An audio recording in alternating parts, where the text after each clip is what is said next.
I'm Stacy, and welcome to the Retro Time Machine. And today, let's go fly a kite.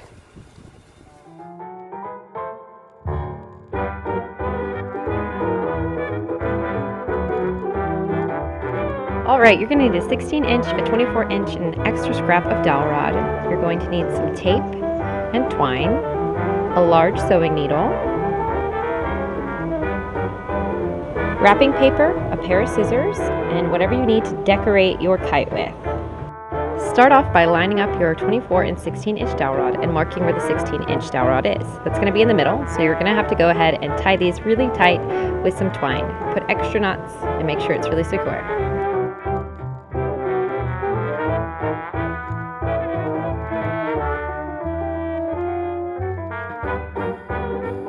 Once you've unrolled your wrapping paper, you're going to place your kite in the middle of your section and cut it to match.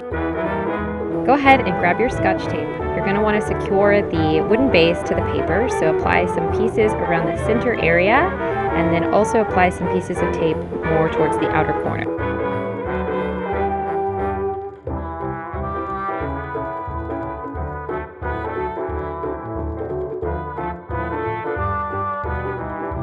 Once you've fully secured your kite to the paper, you're going to want to fold the paper over onto the edges of the dowel rods, and this way we'll really start to see that shape of the kite.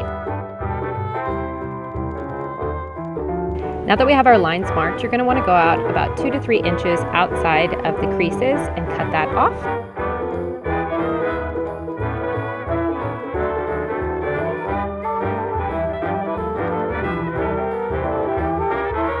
Go ahead and fold back over on those same crease lines and apply tape to the center and the edges where the pieces of the paper meet together.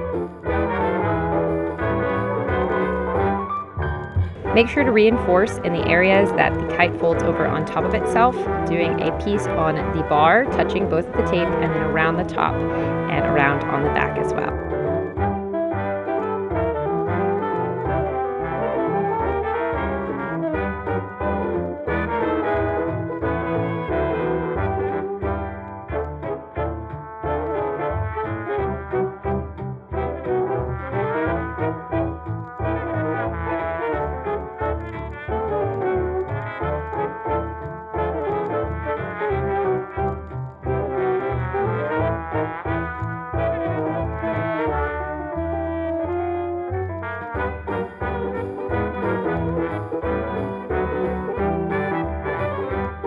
At the bottom, it's best to snip away any excess paper.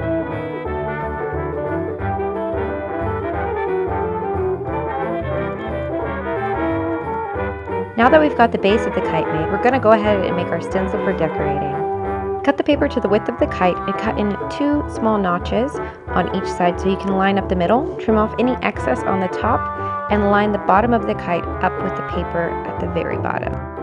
Fold the paper in half so that you're viewing the opposite side of the wrapping paper. Using the slits that we cut in the paper as a guide, I'm going ahead and putting down 5 dots, and within that I'm going to be drawing some long skinny triangles. This is going to wind up looking something like an atomic starburst. I recommend using wrapping paper that has that square grid mark on the inside whenever you're doing a project like this. It just makes it so much easier to make sure everything is even and lines up nice and straight. To keep the lines nice and crisp, I'm going ahead and cutting this out in small triangle sections, just following the pattern that I created.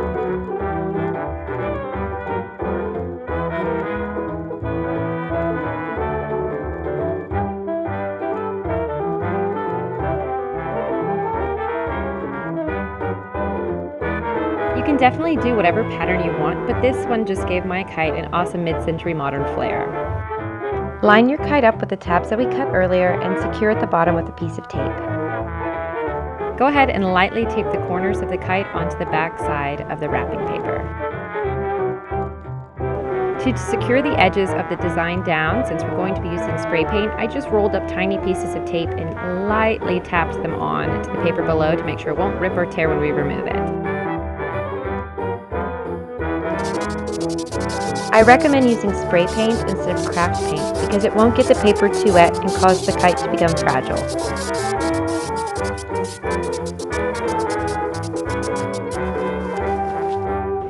After letting the paint dry for just a moment, carefully remove your stencil. To add a little bit more of a wow factor to this kite, I'm going through and defining the lines of the stencil with a metallic gold Sharpie.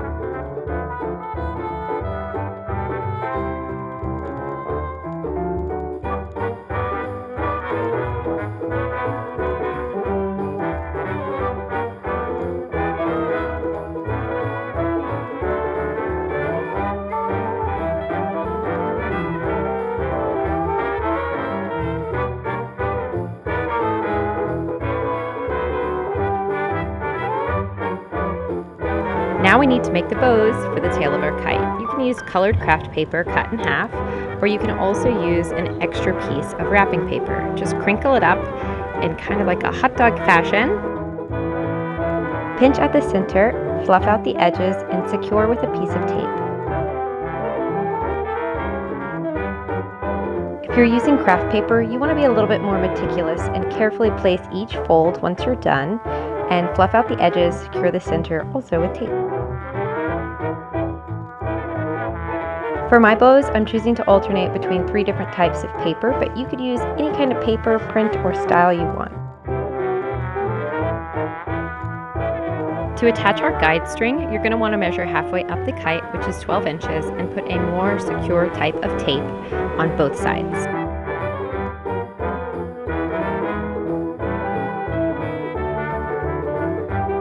Take your twine and measure out 1 full kite length of string. Go ahead and thread your large sewing needle with the string, and you're going to poke through right at that 12-inch mark, pull it through all the way to the tail, and then you're going to sew your little piece.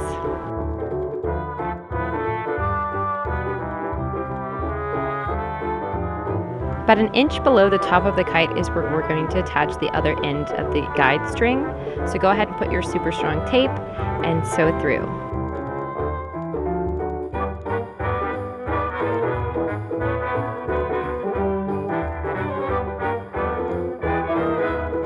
Once you have your guide string secure, you're going to want to pull it up and tie a small loop at a 90-degree angle. For the tail, go ahead and measure out 4 kite lengths of string. To tie 1 bow at the bottom of the string and work your way up in 12-inch increments, tying on the other bows. I didn't get a video of me attaching the tail, but you do tie it just like you did the guide string at the top, sewn through and tied with multiple knots to make sure it's nice and secure. I really hope you guys enjoyed this video, and like always, take care and God bless.